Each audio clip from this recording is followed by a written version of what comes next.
Bienvenue au Centre Paraclétos, le centre où nous croyons que la connaissance est la puissance et la puissance c'est la connaissance. Je suis très heureux de vous retrouver encore dans cette vidéo pour vous parler d'un sujet très important d'actualité qui concerne non seulement Dieu en premier, mais surtout aussi ta vie. Et ce sujet tourne autour du plan de Dieu de ta destinée pour ta vie, surtout dans les temps de la fin dans lesquels nous nous trouvons. J'aimerais parler aujourd'hui de la prospérité financière. Pourquoi être riche? Pourquoi est-ce que être riche, avoir beaucoup d'argent, être riche sur le plan matériel intéresse Dieu plus que toute autre chose dans ces temps de la fin? Et nous allons comprendre. Je le dis souvent que la Bible parle plus de fois d'argent que de sainteté. Vous pouvez retrouver le mot argent plus de 500 fois dans la Bible que le mot sainteté. Pourquoi? Parce que quand on parle de l'argent, quand on parle de la richesse financière, matérielle, parce que la richesse est rattachée à l'adoration. C'est deux choses qu'on ne peut pas dissocier. Vous voyez, la Bible déclare que dans le livre de Agée, chapitre 2, au verset 8, il dit « L'or est à moi, l'argent est à moi, et la gloire de la deuxième maison sera plus grande que celle de la première maison. » Donc, on ne peut pas parler d'adoration sans parler d'argent, sans parler d'or, sans parler de richesse. Et c'est tellement important.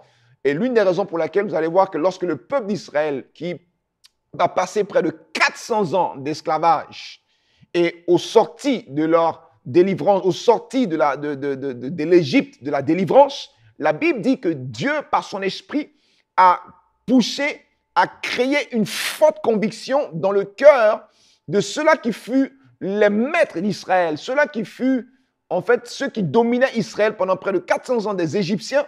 Et la Bible déclare qu'ils ont pris tout leur or, leur argent, ils l'ont donné à Israël. C'est comme si Dieu avait dépouillé l'Égypte de sa richesse, de son or, pour le donner à Israël qui était en captivité pendant 400 ans. C'est comme le Seigneur a un intérêt particulier sur tes finances. Et je veux t'emmener dans une direction particulière afin de créer et susciter en toi la soif de changer ta perception de l'argent, de changer ta perception de la prospérité, mais surtout de demander à Dieu de te bénir financièrement, surtout dans ces temps de la fin.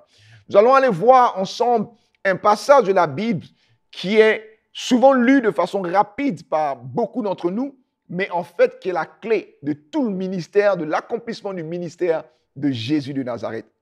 J'aimerais vous emmener ensemble dans ce passage, dans le passage ensemble du livre de Jean chapitre 19, verset 38.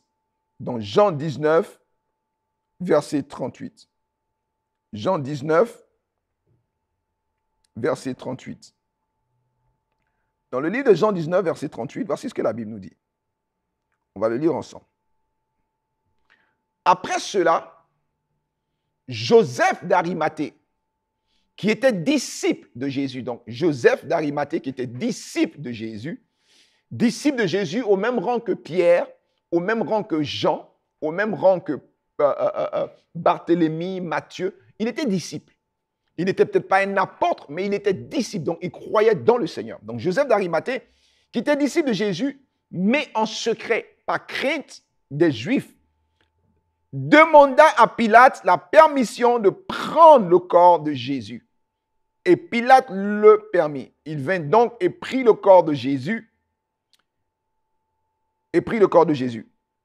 Voici une personne dont on n'entend même pas parler de lui pendant tout le ministère de Jésus parce qu'il faisait partie des disciples de l'ombre, comme Nicodème par exemple.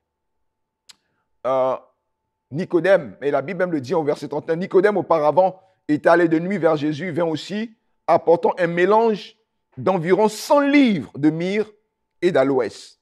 Il prit donc le corps de Jésus et l'enveloppèrent de bandes avec les aromates, comme c'est la coutume d'ensevelir chez les Juifs. Waouh! Donc, Joseph d'Arimathée et Nicodème, rappelez-vous le docteur de la loi, qui étaient disciples, c'était des disciples de l'ombre, qui ne s'affichaient pas publiquement à cause des Juifs, pas parce qu'ils ne croyaient pas en le Seigneur, mais ils ont préféré rester dans l'anonymat, dans l'ombre, et écouter les enseignements de Jésus, suivre les enseignements de Jésus, marché avec le Seigneur. Mais ces deux personnages ont joué un rôle important dans le ministère de Jésus. Écoutez-moi. Jésus va prêcher pendant 3 ans et demi le royaume. Il va ressusciter les morts, guérir ceux qui sont malades, purifier les lépreux, chasser les démons. Et il est entouré de disciples tels que Pierre, Jean, Jacques. Il va leur enseigner. Il marchait de façon proche avec le Seigneur. Mais le jour de l'arrestation de Jésus, qu'est-ce qui va se passer? La Bible dit que le jour où Jésus est arrêté, ils se sont tous enfuis. On sait comment est-ce que le Seigneur a été crucifié, a été humilié, a été brisé. Mais voilà que le corps de Jésus reste suspendu sur la croix. Dans la coutume romaine, il fallait que le corps soit suspendu pendant plusieurs jours afin de servir d'exemple à toute personne qui voulait se rebeller contre le pouvoir de Rome. Mais donc, on ne faisait pas sortir un corps comme ça facilement. Et voici un homme d'influence, Joseph d'Arimathée, un homme qui était riche. Dans d'autres versions de l'Évangile, il est dit, Joseph, un homme riche. Joseph est un homme riche. Un homme, dans Matthieu, dans Marc, il est parlé de Joseph comme un homme de distinction. Dans Matthieu, il est parlé de Joseph comme un homme riche. Et donc, Joseph était puissant financièrement. Et il était d'Arimathée. Et Joseph va aller demander le corps de Jésus pour que Pilate puisse accepter que le corps de Jésus soit ôté de la croix. C'est que Joseph était un homme qui avait une force financière, un homme de distinction, un homme d'influence. C'était un disciple qui avait de l'argent. C'était un disciple qui était riche. Et parce qu'il était riche, il avait une voix d'autorité. Il avait une voix puissante. Pas pour chasser les démons, pas pour prêcher, mais sa voix était une voix qui emmenait à fléchir les décisions au plus haut rang, les décisions des nations. Donc, un homme comme Pilate, qui était le gouverneur à cette époque-là de toute la région, pour que Pilate puisse accepter que Joseph prenne le corps, c'est parce que Pilate était quelqu'un qui reconnaissait en Joseph un homme riche, bien aimé dans le Seigneur. Si Joseph d'Arimathée, écoutez-moi bien, je vous ai dit que Joseph a passé, en fait, on ne parle pas de lui, mais il est la clé de la résurrection.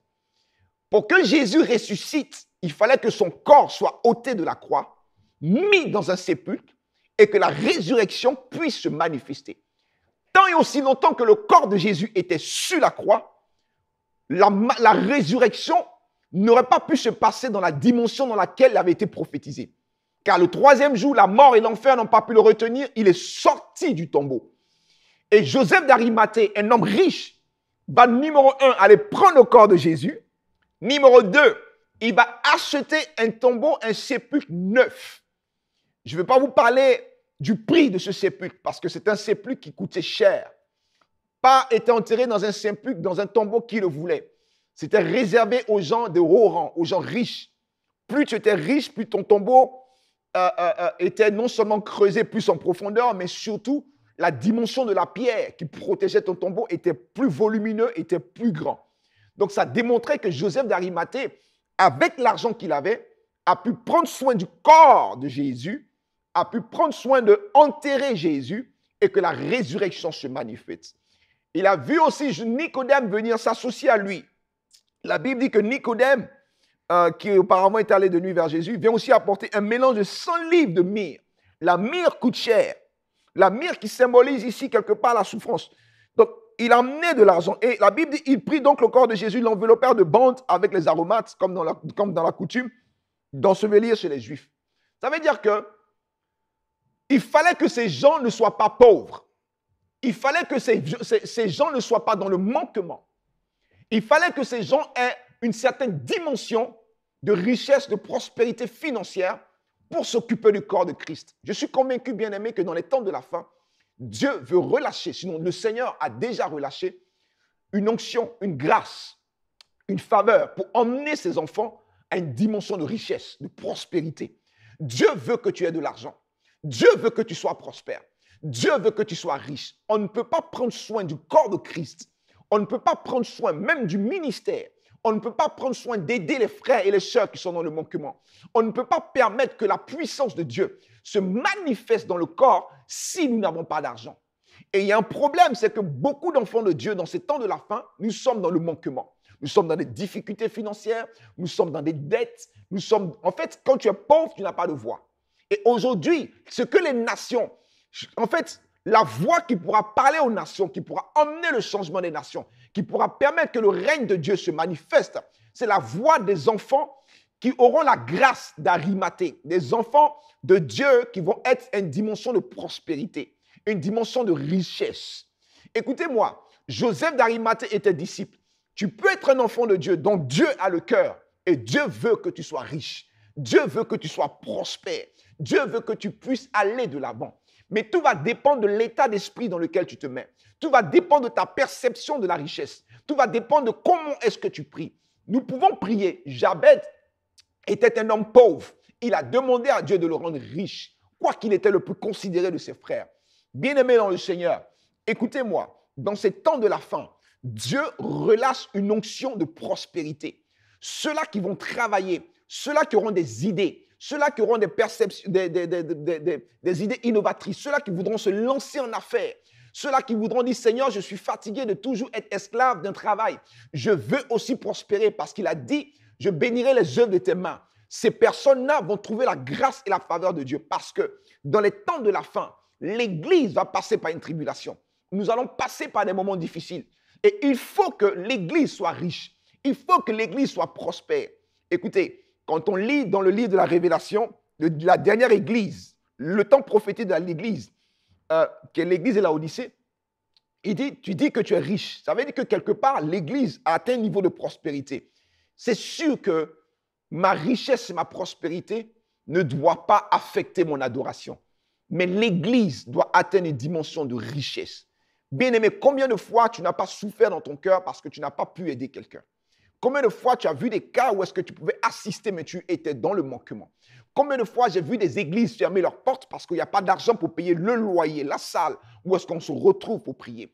Combien de fois j'ai vu des enfants de Dieu se compromettre, vivre dans le péché parce qu'il fallait coucher avec des hommes ou des femmes, rentrer dans toutes sortes de compromissions pour avoir de l'argent, parce qu'on avait atteint un niveau de pauvreté. Combien j'ai vu des enfants de Dieu aller chercher 2, 3, 4 travails, avoir à faire des temps supplémentaires, avorter le culte du dimanche, ne les voit plus à l'église, qui n'ont plus la capacité d'être dans la présence de Dieu. Donc, notre adoration est rattachée à une liberté financière. Notre adoration est rattachée au fait que Dieu veut qu'on soit riche. Et tant que nous n'allons pas comprendre cela, je vous assure que nous serons l'esclave du diable. On pourra chasser les démons, on pourra prier en langue, on pourra avoir des réunions de miracles et de guérison, mais le diable utilise une arme de la fin des temps. Et l'arme des temps de la fin que le diable utilise, c'est de contrôler les finances des nations. Quand on lit dans Ésaïe 60, verset 11, il dit « Tes portes ne seront fermées ni de jour ni de nuit, afin de laisser entrer par elles les rois, les trésors des nations. » Dieu veut un transfert. Dieu veut transférer l'argent des nations vers son Église. De la même façon qu'il a fait avec l'Égypte, avec Israël en Égypte, il a transféré les finances de l'Égypte vers son peuple. Dieu veut transférer les finances des nations vers son Église, vers ta vie. Mais il est important que, numéro 1, tu sois dans une attitude de révélation, de comprendre, de perception, de désirer, d'avoir soif de sortir de la pauvreté, d'avoir soif de dire, Seigneur, bénis-moi financièrement, de comprendre ces choses pour que Dieu te donne des idées. Celui qui veut investir, c'est le moment. Celui qui veut entreprendre, c'est le moment. Celui qui veut être partenaire avec quelqu'un, c'est le moment. Il y a une grâce particulière que Dieu a relâchée sur son peuple. Arimathée veut dire auteur. Joseph veut dire celui qui ajoute. Il l'ajoutera. Vous savez, lorsque tu es financièrement puissant, tu es placé en hauteur. Et une ville placée en hauteur est visible. On ne peut cacher une ville qui est bâtie sur une montagne. L'élévation que Dieu veut nous donner dans l'Église dans ces temps de la fin, c'est que Dieu veut nous rendre prospères. Dieu veut nous rendre riches. Ni Pierre n'a pu faire quoi que ce soit devant le corps de Jésus sur la croix. Ni Jean, personne. Ils étaient cachés, ils avaient peur, ils n'avaient pas de voix. Il a fallu un disciple puissant dans la personne de Joseph, parce que Joseph d'Arimathée était une personne qui était placée en hauteur. Je suis convaincu que si tu pries le Seigneur, tu lui demandes la grâce, Dieu veut multiplier tes finances. Dieu veut te bénir. Et je crois que dans ces temps de la fin, il y a un mouvement surnaturel où Dieu veut restaurer, Dieu veut bénir ses enfants financièrement. Dieu veut libérer les grâces. Dieu veut relâcher une certaine prospérité. Tu dois être prospère. Et pour cela, tu as besoin de faire beaucoup d'autres choses, pas mal de choses que nous allons voir dans la prochaine vidéo. Mais il faut que tu comprennes que c'est de la volonté de Dieu que tu sois riche. Quand vous regardez, chaque fois qu'il y a eu un mouvement divin, chaque fois que Dieu s'est manifesté, l'action de l'Esprit, l'action de Dieu a toujours été précédée de finances, de prospérité, d'argent. Un homme comme Abraham était déjà dans une certaine dimension de prospérité quand Dieu l'appelle.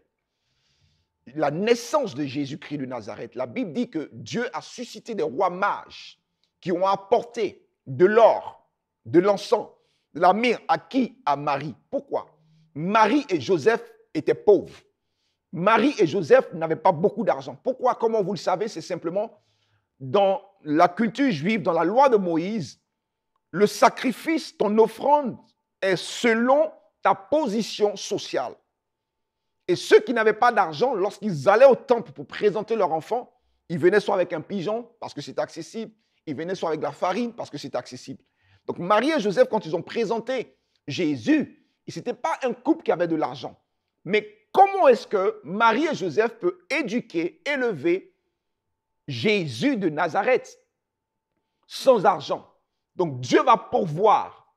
Et des rois mages, des gens qui pratiquent l'astrologie, la divination, les œuvres occultes, augures, dans leur pratique, Dieu va les toucher et ces personnes-là, non seulement vont voir l'étoile du Seigneur, mais ces personnes vont se déplacer, pas les mains vides avec de l'or, parce qu'ils avaient réalisé que Jésus était fils de Dieu. Dieu veut bénir l'Église. Et je vais vous laisser avec ça, simple. Une fois, j'étais en train de méditer sur le ministère de Jésus. J'ai dit, mais Seigneur, pourquoi est-ce que tu as été crucifié? Il m'a dit, la persécution ne viendra pas parce que vous allez faire des miracles. La persécution ne se déclenchera pas parce que vous allez guérir tous les malades. Vous allez chasser les démons. Le monde n'est pas trop affecté par ça. Tu peux faire une croisade, on peut chasser les démons. Le monde n'est pas trop influencé par ça. Le monde ne peut pas réellement changer parce que nous allons faire ça. Mais ce qui a déclenché la persécution de l'Église à Jérusalem, ce qui a emmené Jésus à être crucifié, c'était un problème économique, un problème financier. Je vous explique. Dans la loi de Moïse, chaque fois que quelqu'un était malade, il était lépreux, tout ce qu'il faisait, il fallait quelque part apporter une offrande. Donc, autour même de la loi de Moïse, autour des principes lévitiques, des règles des lévitiques, sacerdotales, il y avait une économie autour, il y avait des finances autour. Et Jésus arrive, il guérit gratuitement, il délivre gratuitement, il apporte la gratuité dans la manifestation de tout ce qui est lévitique. Donc là, les pharisiens sont choqués, les pharisiens sont affectés. Ils vont même lui dire, Jésus qui guérit une personne le jour du sabbat, mais même encore le jour du sabbat, tu continues de faire des miracles. Donc, quelque part, ce n'était pas tellement les miracles que Jésus faisait, mais c'est parce que l'action de Christ, le ministère de Christ avait dérangé une structure économique qui les enrichissait. La preuve, quand il arrive dans le temple, il voit que le lieu de la maison de Dieu est devenu un lieu de commerce. Donc, il y avait une économie autour. Imaginez-vous qu'aujourd'hui, l'Esprit de Dieu vous utilise. Vous arrivez dans un hôpital, tous les malades sont guéris. Mais vous allez briser le système de santé, le système pharmaceutique, et c'est toute une économie qui sera renversée. Donc, vous allez être la cible tout de suite de votre ennemi. Il faut qu'on arrête cet homme. Il faut qu'on tue cet homme. Parce que quelque part, Christ avait dérangé l'économie. Donc, la persécution est venue simplement parce que des hommes et des femmes ont compris qu'ils ne pouvaient plus atteindre certaines dimensions financières. Donc, ils ont affecté. Étant affectés, ils ont crucifié le Seigneur. Regardez l'église de Jérusalem. Jésus va partir, il va donner la puissance aux disciples, les miracles, les guérisons. Mais la Bible dit, ils mettaient tout ensemble. Personne ne disait que ça m'appartient. Mais qu'est-ce que vous pensez que ça a créé? ça créait une économie interne entre eux, puissante, de sorte qu'il n'y avait aucun indigent. Et l'Église était devenue une organisation financièrement puissante parce qu'ils avaient développé leur propre réseau. Ils vendaient tout, ils développaient tout, tellement puissante que les gens dans la ville de Jérusalem, les pharisiens, le Sanhédrin, tous ces principaux, ils ont compris, mais attendez, c'est une économie dans une économie. Ils se sentaient affectés. Donc les gens donnaient leur vie à Dieu, les gens allaient vers les apôtres parce que quelque part, l'Église était puissante sur le plan financier, financièrement parlant, et il y avait une économie. La Bible dit, il n'y avait aucun indigent, aucun pauvre. Certaines versions diront que personne n'était pauvre. Personne n'était dans le manquement. Ils étaient tous à une dimension d'abondance. Et cela a dérangé tout le système à Jérusalem. Il fallait les arrêter. Écoute-moi, l'Église, on est confortable présentement parce qu'on ne dérange pas les nations. On n'a aucune voix. Dans les décisions politiques, dans les décisions sur le plan social, on ne considère même pas l'Église. Mais Dieu amène cela à un changement. Je prends un petit peu de temps pour passer un petit peu de temps sur ce sujet. Dieu introduit l'Église dans une nouvelle dimension, je vous assure. Pourquoi? L'Église commencera à être persécutée lorsque l'Église va commencer à avoir une dimension de richesse, de prospérité. Où est-ce que les enfants de Dieu vont commencer à être prospères au point que les nations vont venir nous tendre la main? Là, les gens vont commencer à comprendre qu'est-ce qui se passe. Dispose-toi, parce que dans ces temps de la fin, il y a une grâce particulière. Il y a une onction que Dieu a préparée.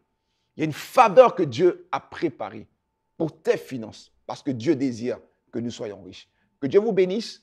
C'est votre serviteur, le prophète Moïse. N'oubliez pas de souscrire à notre chaîne pour avoir constamment des vidéos d'édification et restez avec nous pour la prochaine vidéo. Je vais vous montrer 2-3 clés, comment rentrer dans cette grâce et permettre à Dieu de commencer à fructifier et à bénir vos finances pour la gloire de Dieu. Que Dieu vous bénisse.